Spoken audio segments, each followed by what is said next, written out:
who is ever good enough, and each tentative caress is met with stern rebuff. When your love for him wrings your heart dry and squeezes cold tears out, and he ridicules this display of weakness and takes you to account for not remaining cheerful, and life seems beyond the pale. Just remember, every now and then, the master drops the veil. And it's your beloved now before you in a flash of revelation. Everything you've ever suffered, all the pain and isolation, vanish before such intimacy, almost union, and yet slight separation, so that love may know itself and enjoy the bliss of consummation. And on love's boundless ocean, your heart will suddenly set sail, for it only takes an instant when the master drops the veil. Jai Baba. Ruth, what book was that again? I don't think it's a Steve Klein. Oh wait, no, it's Oh Beloved. Oh, that's a Steve Klein. That's a Steve Klein. Noreen, you and Tim or Joe, somebody, that's a fairly standardized kind of rhyming scheme. So I think it'd be pretty easy to put it to music. I think you could make a nice little ditty. I'm going to put it to music, Steve. What? Right. Don't pass it on to the men. I'm going to do it. Oh, I didn't know you. Yeah, I said Noreen too. Yeah, he tried to get us. We tried to write one for Steve once before. It did not go well. I thought it did. And I'm always eager because I would read poems occasionally to Mehera, and if she ever liked it, her highest praise was, "Oh, you should put the music." And I have no ability to do that whatsoever. So I'm always looking for somebody to do that. All right, Ruth, you're on. We'll be waiting for that one. If you're talking, Gayle, we can't hear you. There, I see so many musicians out there who write. I mean, Terry Luis and lots Joe. of you. So we'll just put it out there. There's so many poems. That'd be great. We're doing this arty style, and Noreen is up next. But then we can use some more hands. So let's read more than one poem, and everybody's welcome to share. And if can we put Steve on the spot and have him read a few too? Yes. Don't let him escape. You keep that one, love. Oh, sorry. Is Steve ready to read? No, you go ahead. Oh, and then you'll read? Sure. Okay. Sounds good. This is Fire and Smoke, number 106. Look, the stars are falling from the sky tonight in a dazzling rain of luminescence. Why are you at home with your blinds drawn?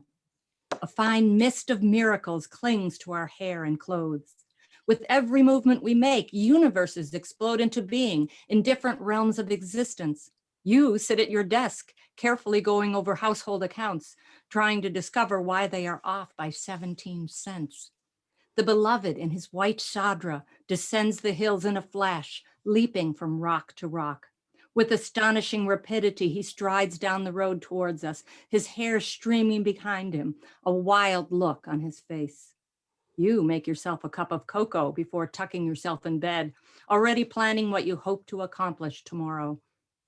The beloved is laughing out loud, grabbing folks and twirling them about in a drunken dance of abandonment, while fools and madmen stomp their feet and clap to keep time. An ecstatic conga line is forming behind the beloved, who is leading it with his hands waving joyously above his head to the edge of a cliff. Thank God you're safe at home in bed, because I think they're going to jump. Say Baba. Thank you. Okay. Noreen, wow, that was terrific.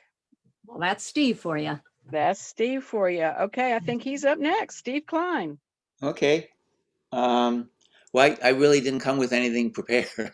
I didn't know what this meeting was going to be like. But I'll read something which I think is going to be in the maybe in the weekly offerings at some point. This is from a book none of you have yet because it hasn't been published, called Another Phrase of Erich, Bound in Duty. I have no idea what that means. He used it a lot. I assume this was a British expression, but I don't really know. But he'd often talk about what your bound in duty was. When you're in a difficult situation, try to imagine Baba being there with you. Not so that he can use his divine powers to miraculously save the day, but so that his childlike delight in life, coupled with his irrepressible sense of humor, can turn it into a fun-filled romp. There's no denying at times, with his close ones, Baba could make a small matter into a major concern. But we don't need, but we don't need his help to do that. That's basically one of the few skills that we've mastered after lifetimes spent taking ourselves way too seriously. Think instead of the way Baba would tease someone about something in such a way that not only were all the bystanders amused, but the person being teased felt embraced in loving intimacy and forgot about whatever it was that prompted the teasing in the first place. Imagine your life is a skit for Baba. Of course, you want to play your part perfectly, but what he always enjoyed the most were the mistakes. The times the false mustache started to come loose and was hanging lopsided down your chin. When you forgot your lines and he had to remind you to look at your cheat sheet, when you became so flustered, I'm sorry, I skipped a line here. Maybe this is a mistake Bob would enjoy, I don't know. When you forgot your lines and he had to remind you to look at your cheat sheet, which you had taped to a cabinet which you couldn't possibly see. Or when you became so flustered you served tea to him instead of the other actor in the skit. Sure, it is painful to face public humiliation, and no one can pretend that physical suffering is fun.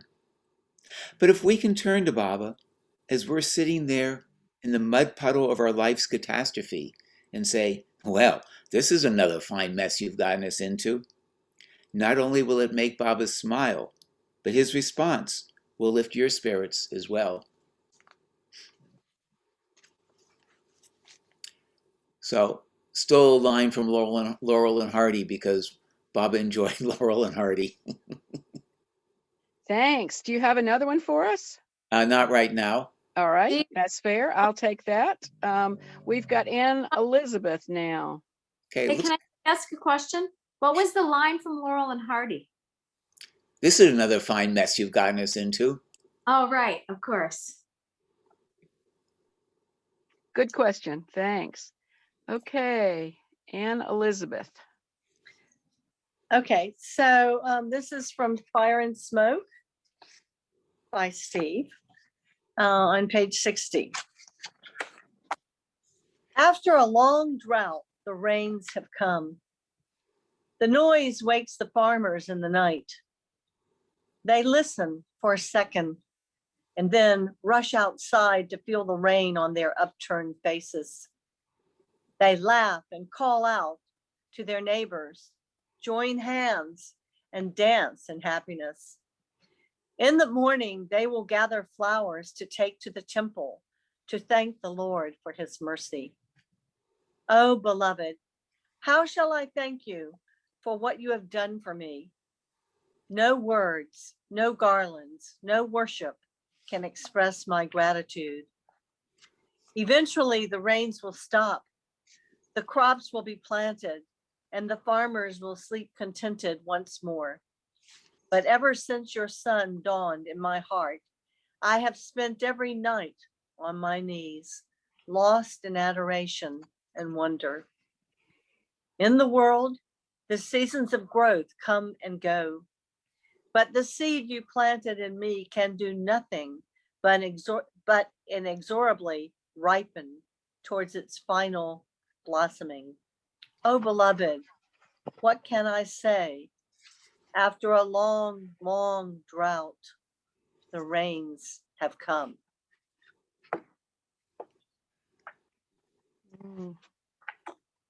Love the way you read that. What a splendid poem, Steve. Thank you so much. I'm going to skip me and go to either Chitra or Gil. I'm not sure which one has their hand raised. Do you know you have your hand raised? Hi, guys. You might not Been a know. long time. Hi, Baba. Hi, everybody. Hey, Baba Chitragil. So, Do you have something to read for us, one of the Alvarados? yes, he's talking. Yes, Chitra just said though it was supposed to be one of Steve's poems. Did I mix that? You missed it. You were late. Huh? Better luck next lifetime. Okay. We left the book at home. Yeah. Okay, We're well then, at Myrtle Beach right now in the Fairfield Inn, right across the street from the center. So, yeah. okay. So you going to read something? Yeah, read it anyway. It's beautiful. Okay, this is Rabindranath Tagore. Sometimes I think he can match Steve's poetry. But not often. Not often. Okay, this is called Silent Step. Have you not heard his silent step? He comes, ever comes. Every moment and every age, every day and every night. He comes, ever comes. Many a song have I sung, in many a mood of mind, but all their nights, all their notes, have always proclaimed, he comes, ever comes. In the fragrant days of sunny April, through the forest path, he comes, ever comes. In the rainy gloom of July nights, on the thundering chariot of clouds, he comes, ever comes. In sorrow after sorrow, it is his steps that press upon my heart. And it is the golden touch of his feet that makes my joy to shine. Save on. Hey, Baba. Misha Rutenberg put that to music. Yeah? Yeah, Mhm. a nice song by Misha that he It's sang beautiful. to the mandolin, and they liked it quite a bit. And Cool. So it can be done. Can be done. yeah, Thanks, Gil. and, I'm going to go next. Go ahead. Rabindranath's father was a very famous spiritual seeker and knew Ram Krishna, were contemporaries. And he invited Ram Krishna to come visit him. But then he rescinded the invitation because he had heard that Ram Krishna would go into ecstasy. And when he went into ecstasy, sometimes his dhoti would fall off and he'd be naked. And he decided he couldn't face the public embarrassment of a guest coming to his house if he couldn't, restrain himself that way. And so he reneged on his invitation to a perfect master. I always found that amusing. That was Rabindranath's father. No one else seems to find it funny. Oh, well. I think it's wonderful. Thank you. Thank you, Steve. Jump in any and all the times because it's great having you here. Yeah, that's the kind of stories we're looking for, Steve. Yeah, and I can't believe you know that. I can. All right, I'm going to read, but while I read, I'm hoping lots of hands are going to go up.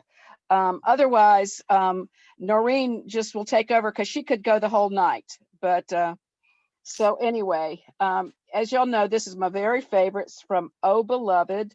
It is number 15. Just as an experiment, why don't you spend 1 week pretending that everything that happens to you is just what God has planned, whether you believe in God or not? Take all the disappointments, the flat tires, the missed buses, all those things which used to send you into fits as simply something that was meant to be and which could not have been avoided anyway. no matter what you did or did not do.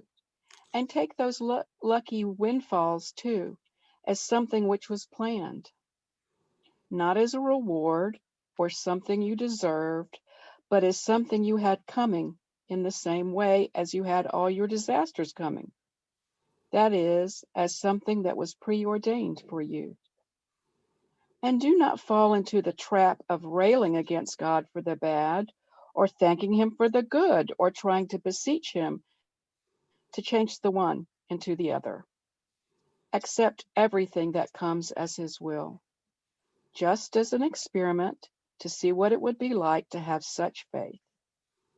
And at the end of the week, if you have tried your best, the chances are good that you will not have seen God face to face, or heard a voice thundering from heaven, or changed your job or life in any dramatic way, and yet, you will not be the same person you were a week ago. And the greatest of all miracles may have already secretly occurred. The seed of conviction in God's eternal presence may have begun to blossom in silence in your heart. Thank you so much, Steve. Yeah, that's a good one. Okay, next up is Anne Elizabeth. Yes, so this is another one from the same book. This is a short one. Number 49 on page, 49. I have cried a million tears, and never once has the beloved paid the slightest attention. But anytime I laugh, the beloved is there at my side to share the merriment. This world gives us so many reasons to cry and so few occasions to laugh, that if you want to spend time with the beloved, one must develop an excellent sense of humor.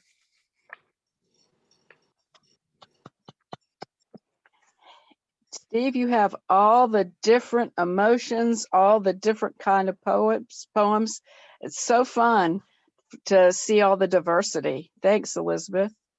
Next up, we got Martha. Does Steve have anything to say about that? Or No, I mean, thank you. Other people call it, maybe multiple personalities or something. It wouldn't be considered a good thing.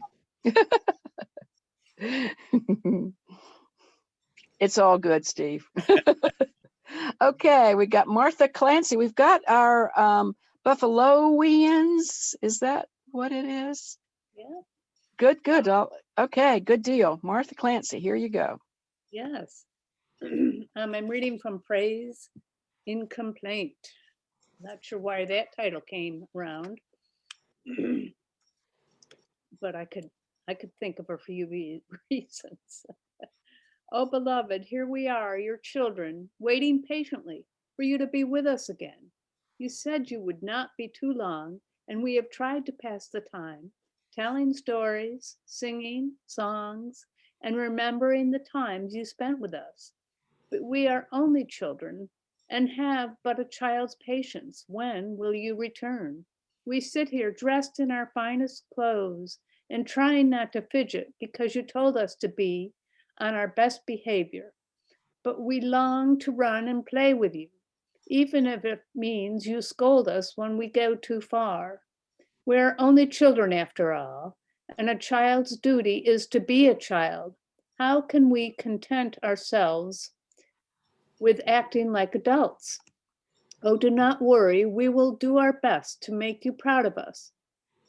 But we cannot help ourselves from asking, when will you be with us once again? Your hand resting lightly on our arm, as you point out with wonder and delight all the flowers that we've grown for you. When will we be able to completely share all our griefs and joys again with you? Oh, beloved, we are not complaining.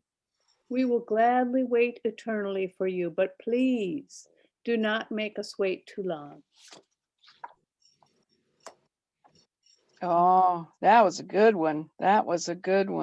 Steve, initially thought that this was the Chapel Hill group because I told him that I was friends with Gil and Chitra. But Steve, just so you know, Ruth and me and Terry and Larice and Chitra and Gil and Elizabeth are all from the Chapel Hill group. So we got quite a few of us.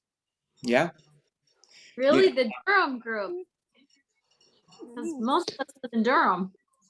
And in terms of that title, you know, you said praise and complaint. I don't know if you want to make a guess how that came about. I'd be happy to hear it, and then I'll tell you the actual story.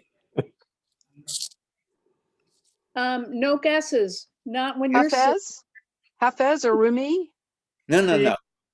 Well, it's just that it was really taken from Eric used to talk about Baba's favorite form of poetry really was the ghazal, and put to music, the qawwal is what he liked the most, and it's a conversation usually between the beloved and his lover, but often the lover is giving the beloved a hard time and complaining. And Erich always seemed to enjoy it when somebody could give Baba a little nudge in some way, and raise the intensity, raise the heat a little bit. And then, of course, in typical fashion, the beloved comes back with a rejoinder that totally puts the lover down. So we were talking about that, and somehow it seemed appropriate that instead of just praise, it was praise through complaint or praise in complaint. And that's how that title came. And speaking of which, I think it's in praise and complaint. Someone has a copy there. Mm-hmm. Could you look and see what I think it's 61?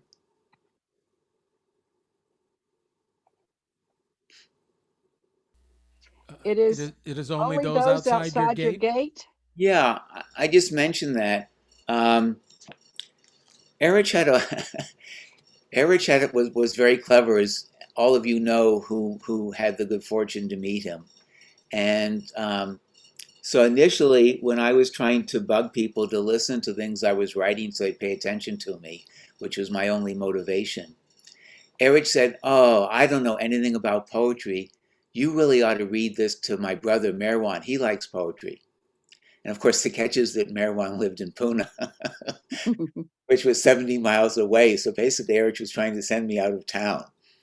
But then when it became apparent that he couldn't do that and he was stuck with me, what he did is, it seemed like he picked one poem that he said he liked.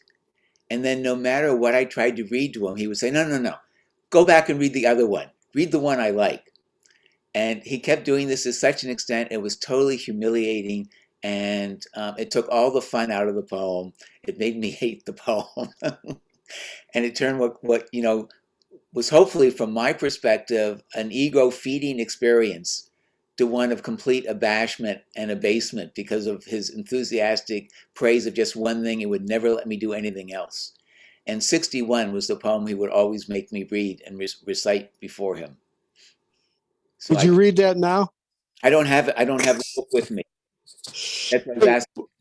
While we're chit-chatting, what's next on Baba TV? I'm just curious. What's coming up? Well, some happy birthday silliness, maybe. We have the end of the Jeopardy game. If you saw the first part, that exciting conclusion. I won't give anything away, but it's a nail biter. It goes down to the very last question. Few stories about Baba's mother. We have a new sponsor for the show, and that's fun. And some other little tidbits. I'm hoping that it'll go up in the next few days. Well, that I'll send it in the next few days to go up. Great. Good question, Joe. All right. We've got Ruth up next. Go on. So can someone else read 61 after she's done? So we know which poem that was. All right. Whoever has. I've got praise and complaint as well, and I've got number 5. There was a crowd outside your house, and I stopped to inquire who lived there. It is the master jeweler. they said as they surged forward to gain admittance. I looked about and saw inside their hearts silver, gold, and in a few gems of untold wealth, while in my own I spied a common lump of iron. I know, I knew that there was nothing there to hold your interest, and yet I could not force myself to leave your compound. So while the others boldly pushed forward and vied for your attention to be judged, I knew I was unworthy and stayed along the outskirts of the crowd and was content. That night you slipped away unseen, and when the others realized you were gone and they had lost their chance, they began to weep and curse their own misfortune. I heard their cries as I gently slipped outside the garden walls, for I had found that, unbeknownst to me, you had magnetized my heart, and it was being drawn to your silent hiding place. Oh, pity those with hearts of gold who now are lost in weeping. For I've been blessed with an iron heart, and wherever you go, I'll follow. Ruth. Oh, good selection. I'm from the Iron City. Obviously. I think I skipped Noreen, so we're going to go to Noreen next. Sorry, Noreen. I don't think you skipped me, but Tim has 61 if we want to hear that one. Right, honey? Okay. I do. Okay. Shall I? Sure. I was going to read 63, but looks like I'm bound to 61 here. It is only those outside your gate who dare sing of love. Who is there inside this room who can? When you took our hearts as slaves, our eyes and ears and mouths became your humble servants as well. What is there left of us to talk of love? Outside they sing, and you call us to the balcony and ask, who is that? And our eyes strain through the gathering dusk to make out his face. They do not gaze in wonder at your own. You say, listen to what he is singing. And so our attention is fixed on his song. Where is the time to describe your beauty? You smile and bid us tell him that his singing has pleased you. How can we disobey and sing your praises instead? His singing is your garland, and your pleasure is his reward, and we know nothing of either. And when you turn and ask, did you hear? Were you listening to the words he used? They were born of real love. We can only dumbly nod our heads, for if you say it, it must be so. But we ourselves are deaf mutes when it comes to love. All we know is that singer was blessed beyond measure, but that it would be a disgrace for one of us to leave your house and go sing outside your window. Jai Baba. Erich's favorite. I'm with Erich on that one. That was a good one. Well, speaking of the Mandali, here's one. Obviously, a lot of poems are inspired by them as well. There are undoubtedly good people in the world. There are those whose behavior we admire and whose philosophy we approve of. But your heart is not necessarily uplifted the moment you come into their presence. Nor is it a question of charisma, for there seems to be little correlation between that and moral values. We can be swept up by the excitement surrounding such people, but that's more of a titillation of the mind rather than a conquest of the heart.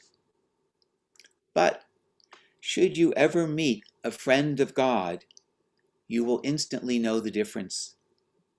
Their very being silently emanates a perfume which intoxicates the heart, like sailors who, even in the middle of a desert, carry with them the scent of ocean. Wow, that's beautiful. Whoa. Terrific, terrific. Glad you jumped in there. Steve, do you have another one for us? No, not right now. Okay, look, just jump in anytime you do. We're gonna go next to Noreen, and then I'm gonna jump down to Jeremy because he hasn't read one yet, and then I'll keep it in the order. So that's the list. Okay, so I am up. You are. This is Means What, number 22. The other morning, I almost burst out laughing as I said the prayers at the Samadhi. A woman standing next to me seemed to be intent on giving a simultaneous translation of the prayers into a sign language of her own devising. She was passing her hands back and forth over her head, flinging her arms outward, blowing kisses, an impressive repertoire of gestures. Not that I am one who ever tries to judge the depth or sincerity of another's devotion, but the thought did occur to me that she wasn't reciting the prayers so much as she was relaying them through semaphores. And the image of Mehera Hill as the bridge of a ship, with her signaling like mad to get God's attention, just in case he was passing by on a distant vessel, almost made me laugh. But then I looked around and noticed that we were all engaging in private rituals in an attempt to communicate more directly with God. Some stood with heads bowed, others with eyes raised towards heaven. Some put their palms together in prayer, while others lifted their hands in praise or supplication. I saw that everybody was doing something. And then I saw that nobody was doing anything at all. Rather, we were merely leaves on a tree stirred by God's breeze. In our egocentric way, we imagine we are praying to God, but in reality, it is God worshiping himself through the medium of all of us. And the depth or purity of our love, or lack thereof, is totally irrelevant. This is God's eternal, silent, ceaseless pastime of loving himself through the unconscious movements of creation. The other day, I almost burst out laughing as I said the prayers at the Samadhi, but I ended up standing there, overcome with wonder as my eyes filled with tears. Whoa, Steve.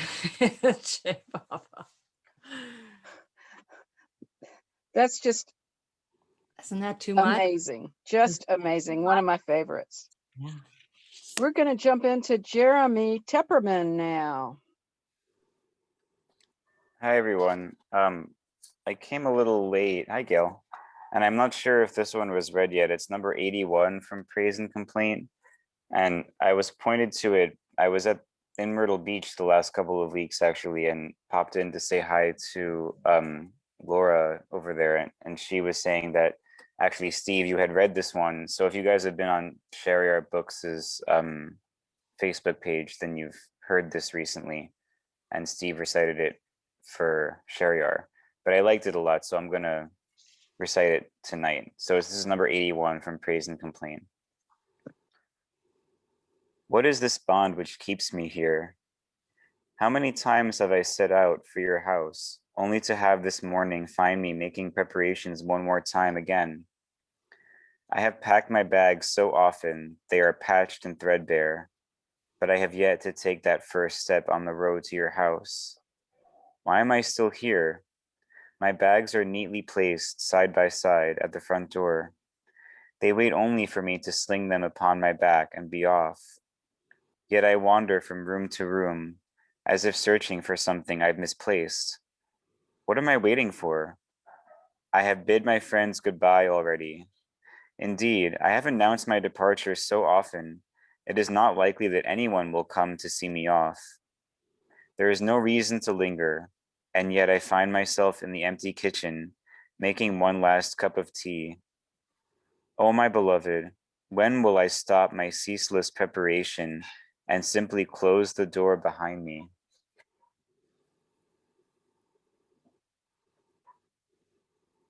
Wonderful, wonderful. I'm going to surprise Alan Ray Powell, our birthday boy, by letting him have a chance to speak to Steve. He had said he was hoping to get here tonight to be able to see his buddy. Unmute, Alan Ray.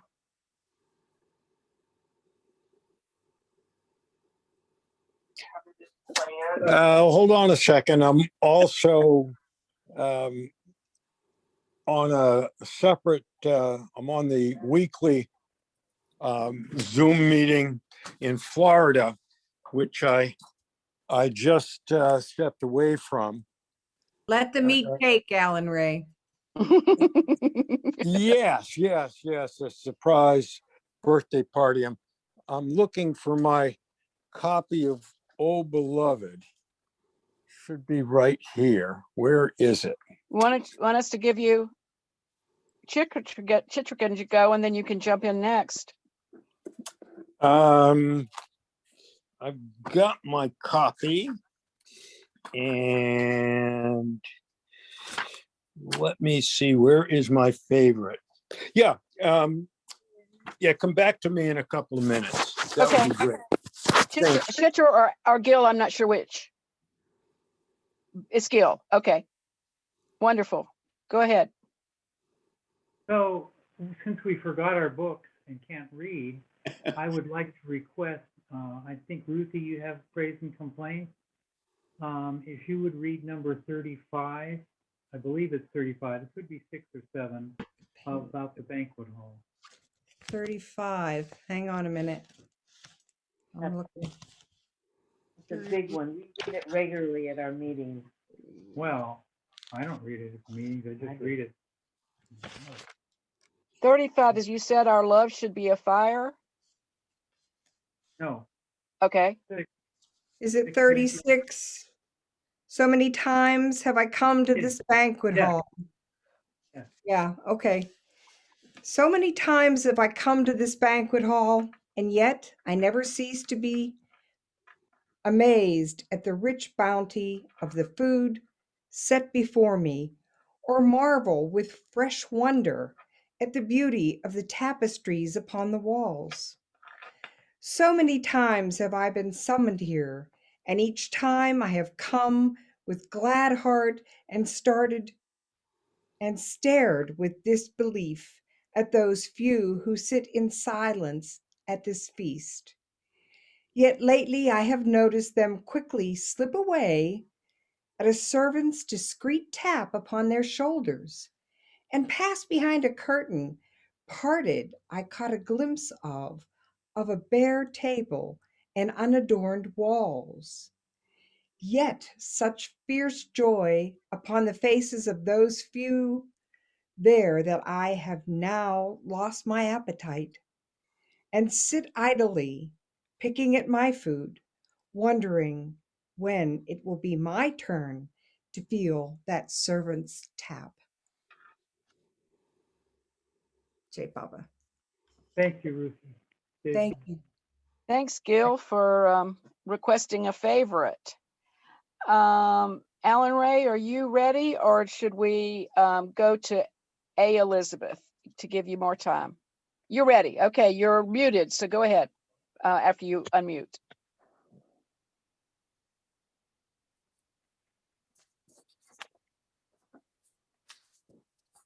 There we go. So this is from Oh Beloved, number 34, which in my book is on page 39. And I imagine that this was written about a time when Steve was on center in Myrtle Beach. Maybe yes, maybe no. The night is perfectly still. There is not a ripple on the pond. I stand on the wooden footbridge and stare down at the moonlight sleeping on its placid bed. I can almost lean over and scoop it up, splashing silvery streams of light from my hands, bathing myself in radiance. Instead, I simply stand and stare at my reflection below. There is a suggestion of a smile on my lips, and the storm within my heart is blowing me asunder. Oh, I see why that's your favorite. Oh, and happy birthday. And before I forget, for Steve, Betty Lohman would love to be here. I don't think does she have power yet? She was out of power in Oregon for a long, long, long, long time. And so we haven't seen her at Artie, but Lemon Mummy would definitely want to be here. She's a big fan. And let's see, it's Anne Elizabeth. If I may, I just want to say Alan was perfectly right. You can imagine that's Lagoon Bridge, you know, the bridge between the center going over by the boathouse. Full moon night at the center. Exactly. Yeah. Yeah. Yeah, that was gorgeous. I could imagine being there, and that's exactly what I thought of, because I've done that many times. And I recently saw a short video of Baba. I think is 1956 at the center, and he's on that bridge. If any of you want to look at it, it's just amazing to see him there walking across the bridge with several of his mandali. Anyway, I just had to throw that in. But he's walking very quickly in that movie.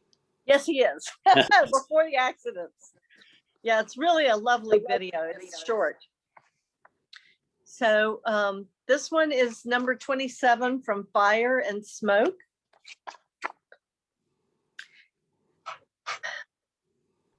You walk away, mute. There is a word so holy that no man has ever spoken it aloud. There is a sound so pure that angels cannot resist its tone. There is a light so radiant that it dissolves the universe in bliss. Do you really think God will be impressed by your donkey brain? Do not scrabble in the dirt for treasure. Do not prostitute yourself for small coins.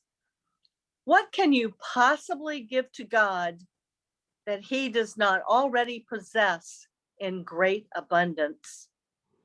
Oh, you fool. Don't you know that God is lonely? Throw away all that refuse you are clinging to. Bread and water will satisfy a hungry stomach. A kiss will keep a lover happy. But the beloved peers over his garden wall, wondering who will join him. When God created this clockwork creation, he put its key in your hand. Why don't you use it? If you just silence your desires for a moment, you will hear the word. If you just empty your mind of its mundane chatter, you will hear that music. If you just purify your heart for an instant, you will be filled with that light. And if you simply open the latch on that gate, you can enter God's garden and walk down the path where he is waiting for you with open arms. Well done, Elizabeth. And well done, Steve. Beautiful. That was terrific. Steve, will you say the name of your new book that's going to come out sometime? Because some people have joined since you mentioned that. Well, I have two here. Unless and Until, and Bound in Duty. Which is coming out next? No idea. Okay, cool. We can have a vote. Whatever people want. Lesson Until. Okay. Bound in Duty. That was what I got too. Okay, we've got Shelley and Paul. Not sure which one's going to read. Probably Shelley. Okay. Hi, everyone. Great choices. Wow. Well, the only book I have in front of me is Means What. So here goes. This is number 38. Sometimes we sit, my love and I, beneath a fragrant tree and stare into each other's eyes while petals fall and cover us like a floral garland of which we are unaware. Sometimes we stagger down a street, arm in arm, singing so raucously that others look at us askance, or quickly cross the street as we approach. There are times, as we casually discuss the day's events, the joy within is so intense, I feel like the burning bush that flamed within is so intense. Sorry, I feel like the burning bush that flamed but was not consumed. And other times I am consumed by passions that are too strong for me to name. And I want to beat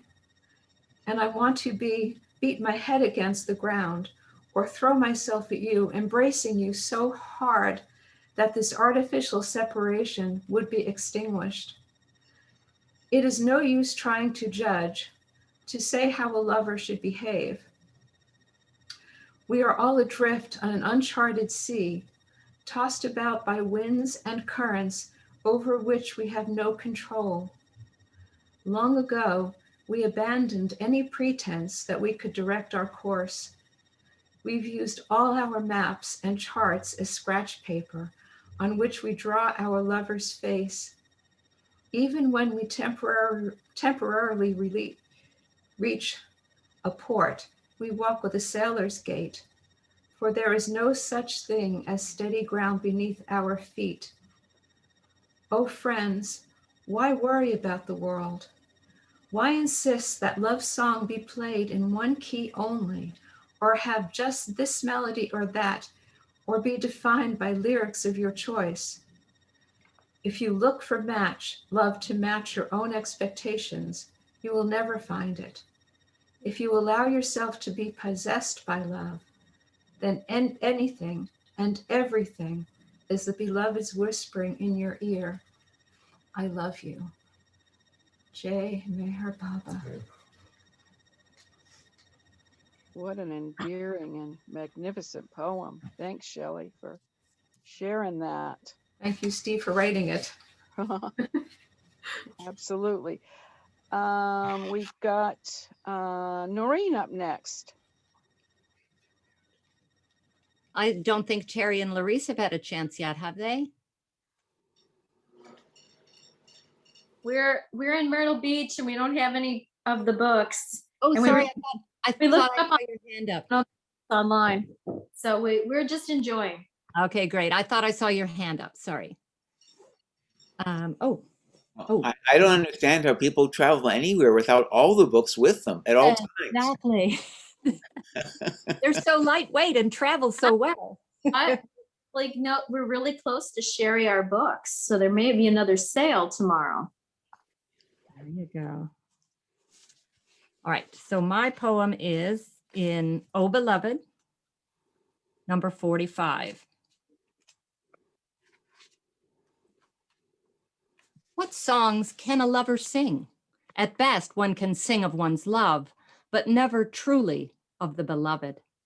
One can say something of the anticipation of waiting for the beloved, of the exalted anxiety of pacing the room, wondering if the beloved will really come this time as promised.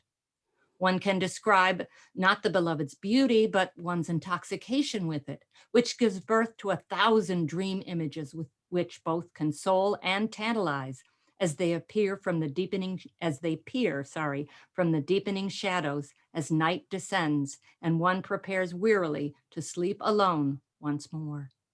In an inspired fit of ecstasy, one might even succeed in singing of the beloved's footsteps as they sound on the walk leading up to the door. But of that moment when the handle turns and the door begins to swing open, there can only be silence.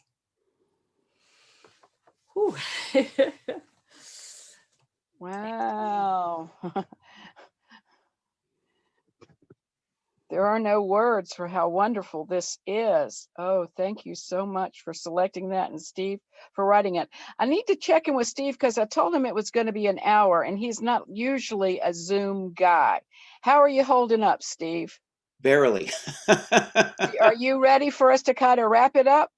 I mean, you can go away. We can continue if I, you, I I would don't have want to, assumed that everybody's ready to wrap it up. I don't know. Going for more than an hour of poetry is pretty intense. we've got a couple more hands. We've got Elizabeth and then Ruth after that. So we at least Go have for two it more. then. So Elizabeth, go ahead.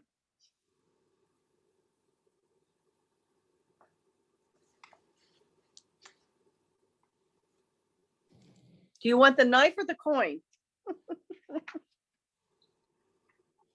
Okay. This one is, sorry.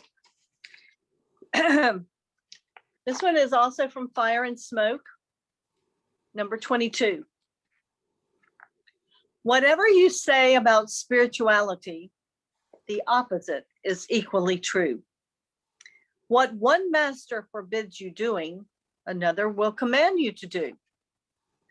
The key to understanding this riddle lies not in analyzing external behavior, but in deciding whether you're interested in finding a teacher or a savior. For there is much that can be understood and many who are eager to teach. But spirituality itself will always lie just beyond the intellect's reach. Because no matter how much you know, there will always be a variance between your knowledge of a thing and its actual experience. Spirituality consists in being spiritual and not just reading about it. Unless you become the truth, the mind will always find reasons to doubt it. Obviously, the only way to become truth is to stop being what you are now, a lie. All the different ways of the masters are merely techniques to eliminate the I. Knowing the details of the operation will not help you save your life. For that, there is only one thing you can do. Lay yourself open to the knife. Thank you, Elizabeth. Does anyone want to speak to their buddy Steve? What looks like Ruth pulled her hand down, so I'm going to assume, unless she puts it up again, that she is not going to read. I know that lots of you are buddies with Steve. You want to ask him any questions or say things or anything? I just want to thank him for being here. Steve, thanks so much. Yeah, we don't take this lightly. It's wonderful that you said yes.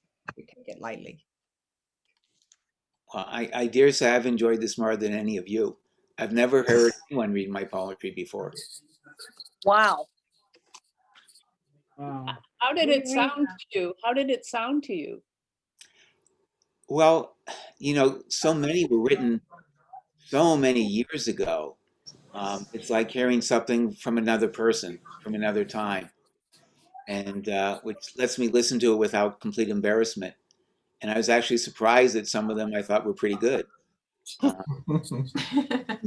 Very good. You know, it's been so long, I don't feel much of a sense of ownership over a lot of them. And it's just fun hearing them. I've never done that. So thank all of you very much. Would you do it again? In another decade or so, sure. Okay. That was quick, Steve. It was wonderful. What a great evening.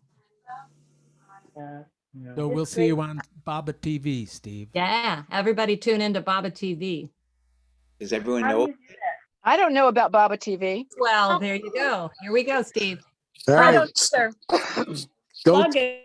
go to YouTube and hit the search button and type in Steve Klein Baba TV, Okay. and you'll get on Steve's channel, and you get the, what are you 7 episodes now? 9 would be number 9 is going to go up. 9. Yeah. Very So you can binge. You you can. can. It's a lot of fun. So much fun. Good music too. Great stories, videos. Bus tour. Yeah, the Blue Bus. Love the Blue Bus segment. There's an outstanding description from Tom Riley about him meeting Baba. That's beautifully done. You really need to check that out. Mhm. Hey. It was, I think, 2 shows ago, right? Yeah. That sounds Wow, good. thank you. Well, everyone, this has just been a night to end all nights. What a treat this has been.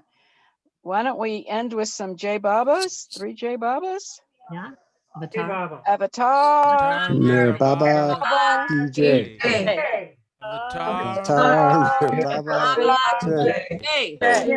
Avatar Mer Baba Baba. DJ. Yeah. Thank Yay. you, Steve. Thank Thanks, you all Steve. very much. Steve. Jay This was a lot of Baba. fun. Thank Bye-bye. Bye. Bye all. Bye. Again. Bye, everyone. Thank you. Thanks, Thank you, Gail, Gayle. for putting this together. Yeah, this was wonderful, Gail. Thank you. It was wonderful for me, and it Yeah. was just terrific. Thanks, everybody, for showing up. Gail and Chitra, did you have something else you wanted to say? Oh, they're gone. Uh, They